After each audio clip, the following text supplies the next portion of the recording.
સાથે હું સુજય। મહાકુંભ મેળાની શરૂઆત આ વર્ષે પ્રયાગરાજમાં થઈ રહી છે।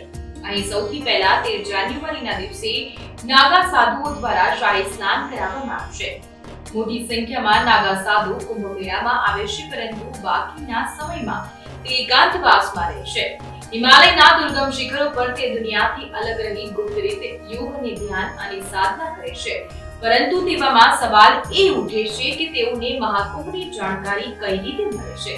કઈ રીતે મહાકુંભ દરમિયાન મોટી સંખ્યામાં નાગા સાધુઓ પવિત્ર ઘાટો પર પહોંચી જાય છે? નાગા સાધુઓની દુનિયા સાથે જોડાયેલા એવા જ રહસ્ય વિશે આવો જાણીએ। સૌથી પહેલા તો નાગા સાધુ 12 વર્ષ સુધી બ્રહ્મચર્યનું પાલન કરે છે અને એ બાદ પૂર્ણ રૂપથી દીક્ષિત થાય છે।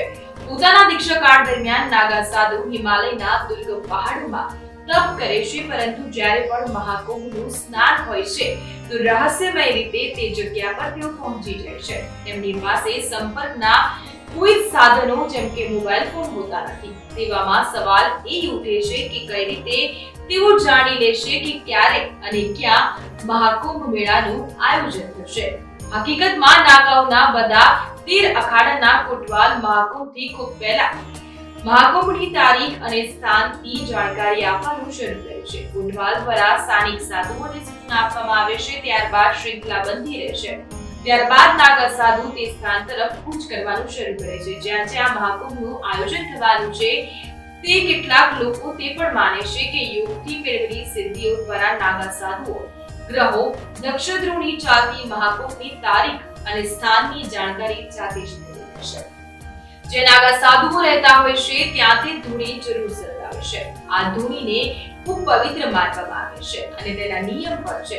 ધૂણીની આગને સાધારણ અને આગ માનવામાં આવતી નથી, તે સિદ્ધ મંત્રોના પ્રયાગથી સાચા મુહૂર્તમાં પ્રગટાવવામાં આવે છે। તેને સળગાવવા માટેનો આ એક નિયમ છે કે નાગા સાધુ ગુરુના આદેશ કે સાનિધ્ય વગર ધૂણી પ્રગટાવતા નથી। એકવાર ધૂણી શરૂ કર્યા બાદ સાધુને તેની નજીક રહેવું પડે છે।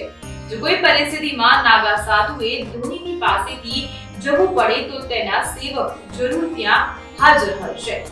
નાગા સાધુઓ પાસેથી જે ચીમકી હોય છે તે પણ માત્ર ધૂણીની અગ્નિની વ્યવસ્થા કરવા માટે જ હોય છે। નાગા સાધુઓનું માનવું છે કે જો કોઈ નાગા સાધુ પવિત્ર ધૂણી પાસે બેસીને કંઈક બોલે છે તો તે ચોક્કસથી પૂર્ણ થાય છે। ત્રીજું રહસ્ય કે નાગા સાધુઓને તમે જરૂર જોયા હશે અને તે હંમેશા નિર્વસ્ત્ર હોય છે। તેની પાછળ નાગા સાધુઓ જે તર્ક આપે છે કે મનુષ્ય દુનિયામાં નિર્વસ્ત્ર આવ્યો છે, પ્રાકૃતિક રૂપથી વ્યક્તિએ સંસારમાં રહેવું જોઈએ, તેથી નાગા સાધુઓ વસ્ત્રો પહેરતા જ નથી। બીજી ધારણા છે કે વસ્ત્ર ધારણ કરવાથી તેની સાધનામાં વિઘ્ન આવે છે। જો સાધુ વસ્ત્રોની માયાજાળમાં ફસાયેલો રહેશે તો તેના કારણે ઘણો સમય ખરાબ થશે। આ કારણે નાગા સાધુઓ વસ્ત્રો ધારણ કરવાનું પસંદ નથી કરતા। તે પ્રાકૃતિક રૂપથી રહીને સરળતાથી દરેક કાર્યો કરે છે।